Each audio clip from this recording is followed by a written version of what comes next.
ഞങ്ങളെ കഴിഞ്ഞ കക്കാടംപൊയിൽ യാത്രയിൽ കുരിശുമല ട്രക്കിങ്ങിൻ്റെ സമയത്താണ് ഈ ഒരു വീഡിയോ ഞാൻ എടുത്തത്.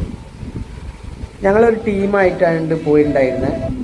അതിനിടെ ഞങ്ങളൊരു മനോഹരമായിട്ടുള്ളൊരു കാഴ്ച കണ്ടു. ഒരു കോളേജിലെ കുട്ടികളാണ്. ഇത് നോക്കി അച്ചടക്കത്തിൽ പർദ്ദയും ഹിജാബും ഒക്കെ ഇട്ടിട്ട് പെൺകുട്ടികൾ മാത്രമേ ഉള്ളൂ. ഇതിൽ ടീച്ചേഴ്സും ഉണ്ട്. പക്ഷേ ഇവർ ബസ്സൊക്കെ വിളിച്ച് വന്നാണ്. ഏത് കോളേജാണെന്നൊന്നും അറിയില്ല. എന്തായാലും കണ്ടപ്പോൾ വളരെ ഇഷ്ടപ്പെട്ടു. നമ്മൾ എവിടെയൊക്കെ പോകണം, നമ്മൾ എന്തൊക്കെ ചെയ്യണം എന്നുള്ളത് സ്വയം അങ്ങ് തീരുമാനിക്കുകയാണ് ചെയ്യേണ്ടത്. പടച്ചോൻ്റെ പ്രകൃതി കാണാൻ ഏതറ്റം വരെ വേണമെങ്കിലും പോകാം. ഇത് കക്കാടംപൊയിൽ കുരിശുമലയാണ് കേട്ടോ. കക്കാടംപൊയിൽ തന്നെ ഏറ്റവും മനോഹരമായിട്ടുള്ളൊരു ട്രക്കിംഗ് സ്പോട്ടാണ് കുരിശുമല. നിങ്ങൾ വീട്ടിൽ വെറുതെ മൊബൈലിൽ കുത്തി കളിച്ചുകൊണ്ടിരിക്കാതെ പുറത്തിറങ്ങുക, യാത്ര ചെയ്യുക. യാത്രയിൽ ഒരുപാട് അനുഭവങ്ങൾ പഠിക്കുക.